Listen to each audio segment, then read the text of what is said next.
ഇന്ന് കേൾക്കുവാൻ പോകുന്ന ഒരു സാക്ഷ്യം ഒരു പുഴുവിനെ കുറിച്ചാണ്.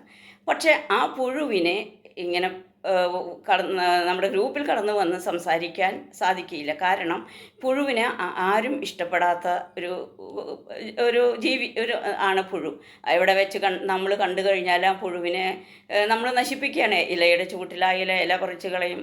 പിന്നെ പിന്നെ നമ്മുടെ നടന്നു പോകുന്ന പാതയിലൊക്കെ ആണെന്നുണ്ടെങ്കിൽ നമ്മളതിനെ കാലുകൊണ്ട് അതിനെ ഉപദ്രവിക്കുക, അങ്ങനെയൊക്കെ ചെയ്യുന്നതാണ്. അതുകൊണ്ട് പുഴുവിന് മനുഷ്യരുടെ നേരെ വന്ന് സംസാരിപ്പാൻ പുഴുവിനൊരു മടിയുണ്ട്. അതുകൊണ്ട് നമുക്ക് പുഴു സംസാരിച്ചപ്പോൾ പുഴുവിനെ ഇതൊക്കെ കേട്ട് കഴിഞ്ഞപ്പോൾ എല്ലാവരോടും അവർക്കും ഒരു സാക്ഷ്യം പറയണമെന്നൊക്കെ ഉണ്ട്. അവരെയും ദൈവം ഉപയോഗിച്ചതാണ്, അവരും ദൈവത്തിൻ്റെ സൃഷ്ടികളാണ് എന്നുണ്ടായിരുന്നു. അപ്പോൾ പുഴുവിനെ പറഞ്ഞു അവരെ സഭയിൽ ഇന്ന് സഭായോഗം നടക്കുകയാണ്. അപ്പോൾ അവിടെ സാക്ഷ്യത്തിനുള്ള അവസരമുണ്ട്. അവിടെ ഞങ്ങൾ സാക്ഷ്യം പറയും. ഞങ്ങൾ ഒത്തിരി പേരുണ്ട്. കാരണം മനുഷ്യരാരും സ്നേഹിക്കാത്ത, മനുഷ്യർക്ക് ആർക്കും ഇഷ്ടമില്ലാത്ത ചില ജീവികളൊക്കെ ഉണ്ട്. അവരൊക്കെ ഞങ്ങൾ ഒരുമിച്ച് പിന്നെ സഭയിൽ സാക്ഷ്യം പറയുകയാണ്. അപ്പോൾ അവിടെ വന്നു കഴിഞ്ഞാൽ ഞങ്ങളുടെ സാക്ഷ്യം കേൾക്കാം എന്ന് പറഞ്ഞു. അപ്പോൾ ഞാനും വിചാരിച്ചു ഏതായാലും നമുക്ക് അവരുടെ സഭയിലേക്ക് പോകാം. നമുക്ക് ഇവിടെ കാണാൻ കഴിയുന്നത് അവരുടെ സഭയിലേക്ക് ദൈവത്തെ അനുസരിച്ചത് കേൾക്കാൻ കഴിഞ്ഞു. പിന്നെ അവിടെ നമുക്ക് കാണുവാൻ കഴിയുന്നത് മനുഷ്യരാരും ഇഷ്ടപ്പെടാത്ത ജീവികൾ, എന്നാൽ അവരുടെ സാക്ഷ്യങ്ങൾ വളരെയധികം ഒരു നല്ലൊരു സാക്ഷ്യങ്ങളായിരുന്നു. അവർ ദൈവത്തെ അനുസരിച്ച് കഴിഞ്ഞു.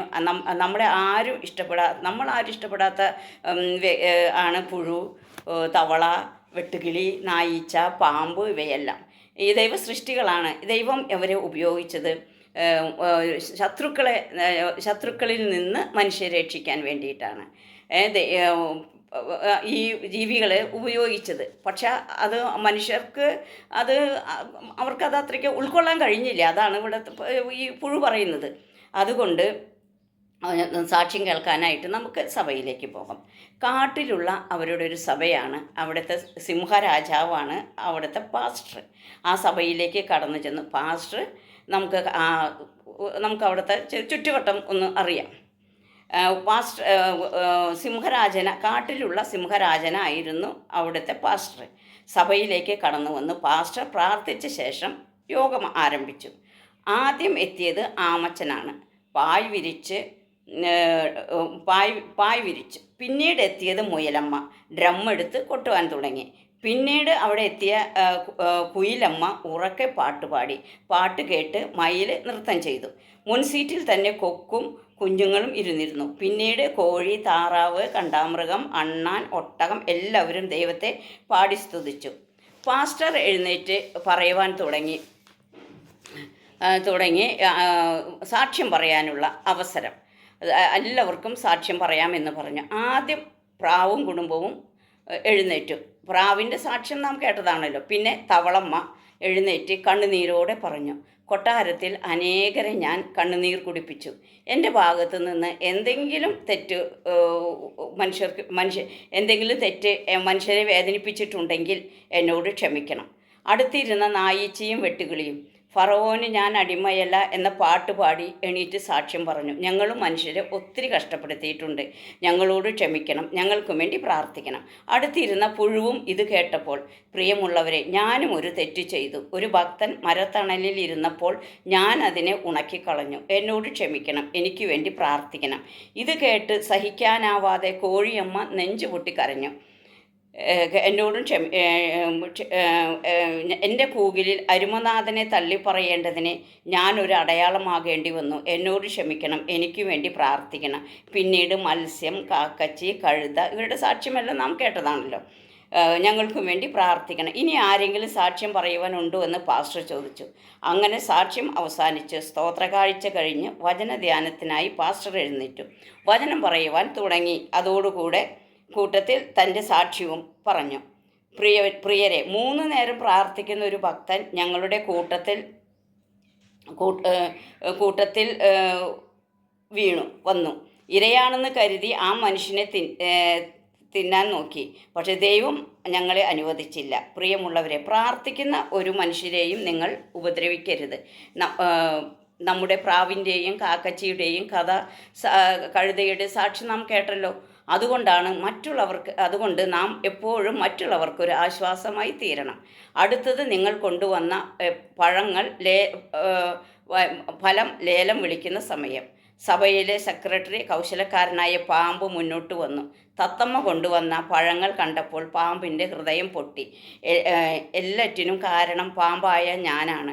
ഈ ഭൂമിയിൽ നിഷ്കളങ്കരായ 2 മനുഷ്യരെ വഞ്ചിച്ചു ഒരു പഴത്തിൻ്റെ പേരിൽ. അതുകൊണ്ട് മനുഷ്യർ തെറ്റ് ചെയ്യുന്നത്. എന്നോട് അവർ ക്ഷമിക്കുമോ എന്നെനിക്കറിയില്ല. എങ്കിലും ഞാൻ പറയുകയാണ്, നാം ആരെയും വഞ്ചിക്കരുത്. അതിൻ്റെ ഫലം തലമുറകൾ അനുഭവിക്കേണ്ടി വരും. അങ്ങനെ കാട്ടിലെ എല്ലാവരും പാപങ്ങളെ ഏറ്റുപറഞ്ഞ് പാട്ടുപാടി ദൈവത്തെ സ്തുതിച്ചു. പാസ്റ്റർ സിംഹരാജൻ്റെ ആശീർവാദത്തോടെ പിരിഞ്ഞു. പ്രിയ ദൈവമക്കളെ, നാം ഇവിടെ കേട്ടു, ദൈവം സൃഷ്ടിച്ച എല്ലാ സൃഷ്ടികളെയും ദൈവം ഉപയോഗിക്കുന്ന ജീവികളാണോ, അത് ജന്തുക്കളാണോ, ജീവികളാണോ, മത്സ്യങ്ങളാണോ എന്നൊന്നുമില്ല. ദൈവത്തിന് ഉപയോഗിക്കാൻ എല്ലാവരെയും കഴിയും. നാം കഴിഞ്ഞ പ്രാവശ്യമൊക്കെ കേട്ടത്, ദൈവം മനുഷ്യരെ അവരെ രക്ഷിക്കുവാൻ വേണ്ടി, ദൈവത്തിങ്കിലേക്ക് ആയിരിക്കുവാൻ വേണ്ടി, ദൈവത്തിൻ്റെ ഹിതങ്ങളെ നിറവേറ്റുവാൻ വേണ്ടി, പിന്നെ മത്സ്യത്തെയും പക്ഷിയെയും കഴുതിയെയും ഒക്കെ നമ്മൾ ഉപയോഗിച്ച വിധം നമ്മൾ കേട്ടു. പക്ഷെ ഇവിടെ വീണ്ടും കടന്നു വന്നപ്പോൾ നമുക്ക് ദൈവം സൃഷ്ടിച്ച ഇത് തന്നെയാണ് ഈ ജീവികളും.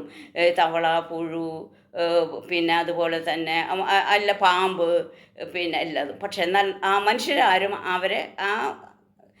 അതിനെ അംഗീകരിക്കുന്നില്ല. കാരണം അവർക്കാർക്ക് അതൊരു ഉപദ്രവകാരിയായിട്ടാണ് എല്ലാവരും കരുതിയത്. എന്നാൽ ആ ഉപദ്രവകാരികളെയാണ് ദൈവം പിന്നെ ശത്രുക്കളിൽ നിന്ന് രക്ഷിക്കുവാനായിട്ട് ദൈവം പിന്നെ ഇവിടെ ഉപയോഗിച്ചത്. നാം കണ്ടു, തവള പിന്നെ കൊട്ടാരത്തിൽ ചെന്ന് പിന്നെ അവരെ ശല്യപ്പെടുത്തിയത്. കാരണം ആ കഥ നമുക്ക് എല്ലാവർക്കും അറിയാവുന്നതാണ്.